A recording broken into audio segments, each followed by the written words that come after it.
Okay, guys, Adam Trigger here. It is Friday. We're going to talk college basketball. This is going to replace my daily college basketball show today.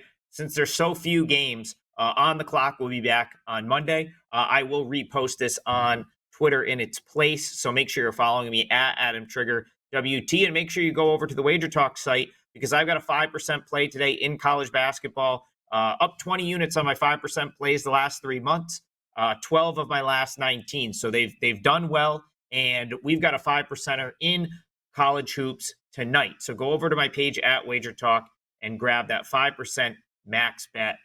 It's a spot I've had circled for about a week, and I think we've got a winner with that 5% play. All right, let's talk about two of the bigger games tonight, which would have made up half of my show anyway. So the first game, but they're both marquee matchups. We're going to go to the Big East for the first marquee matchup. We're going to talk Villanova Marquette, and this is actually the first of two totals we're going to talk about on this show, or on this segment. Villanova Marquette. So the thing that interests me about this matchup, and I think that the way I'm going into this, trying to make a case for the under, is that Villanova is not going to shoot threes at this rate the rest of the season. They're a good offensive team. Do I believe that they're going to maintain being fourth nationally in three-point shooting, having the context of having watched them in November and knowing what like bad Villanova looks like? No. So I think they've been a little bit hot offensively, but I don't think they can keep it up. And so for that reason, I'm looking, kind of at the under as an option, because it's just, in my opinion, it's a better way to fade Villanova here than laying the 9.5 with Marquette, though that's the way I would lean. Now, Marquette, they're really strong on both ends of the floor. They're one of those teams, you're going to start to hear this as we get closer to March, like offensive and defensive efficiency. They've got it both. Marquette does sort of rate out as an elite team in both categories, which makes them elite nationally, but they will miss shots. They will have stretches where they don't shoot it particularly well, specifically from distance. They're only 32.9% from three-point range, and that's probably, I think, if I would have one criticism about this Marquette team, they will get three happy at times, and it's not the best shot that they can take. They only hit, like I said, at a 32.9% clip. So because Villanova just lost to Georgetown, tough loss for them, lose by one. They played good defense in that game. I want to point that out. They held Georgetown to just 36.2% from the field. I thought they did a great job defensively, forced 16, I believe they turned it over 16 times, which ultimately ended up being the difference in the game.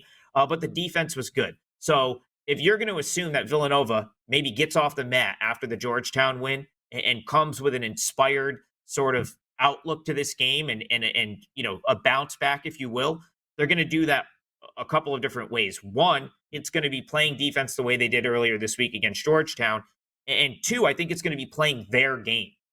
Which is playing much slower than Marquette does. So Ken Palm's got the adjusted tempo for Villanova, 349th nationally. It's one of the slowest paces in the country. And I think if Villanova plays their game tonight, it's slowing it down.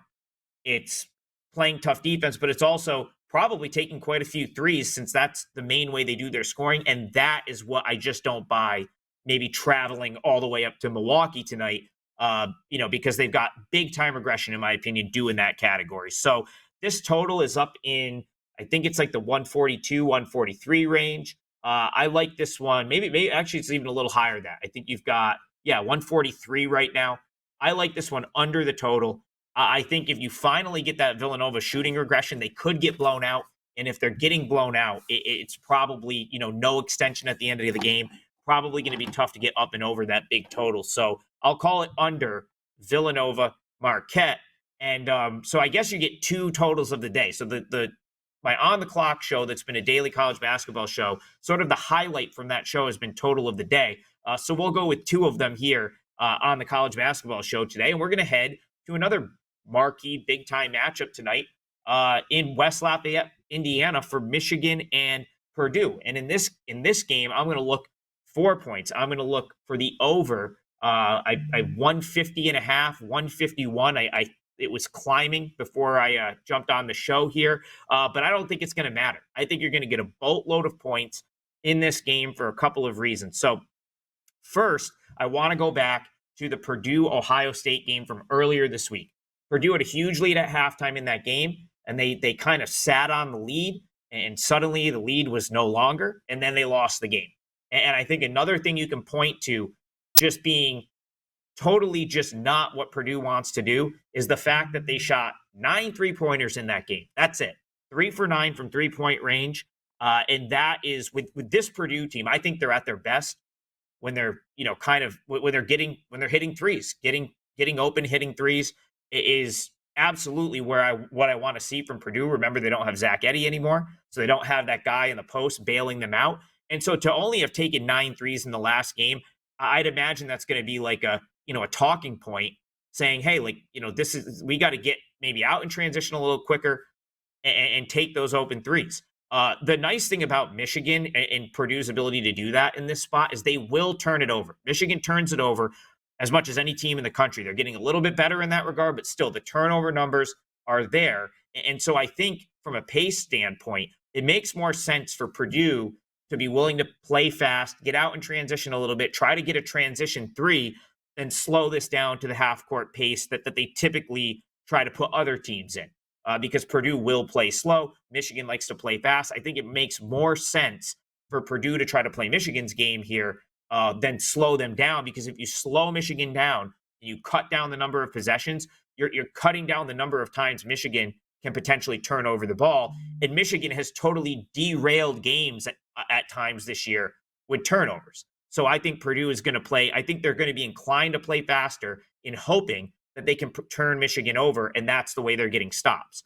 And then again, like I said, I just think the mentality for Purdue after sitting on that lead with Ohio State and blowing it is going to be not to let that happen. So I think that also lends itself to there being a little bit of pace as well. And then there's Dusty May. I've said this a few times. I'm a full-on believer in what Michigan is doing because of Dusty May. I love the pick and roll offense. I think it just continues to get better and better. This is like, someone was asking me on a show the other day, like, who's your outlier team? Like a team that's not in that top 10 of KenPom that could potentially be a real threat to win the national title. That team is Michigan, in my opinion. And it's because I think they're just going to continue to get better and better on the offensive end, running the pick and roll.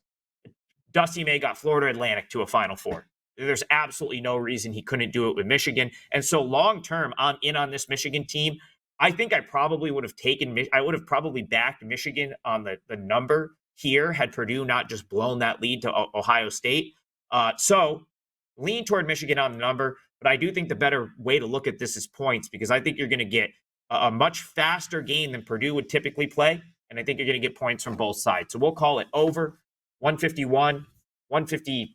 It may even be up to 152 at this point. I think that's fine. I think there's going to be a boatload of points in this game, and it's going to go over the total. Like I said, head on over to WagerTalk, WT.buzz/AT.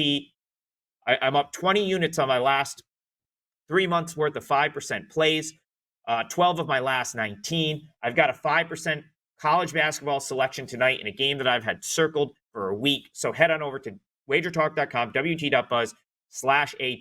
Grab that. Let's cash tonight. Hope everyone has a great day. We'll see you tomorrow.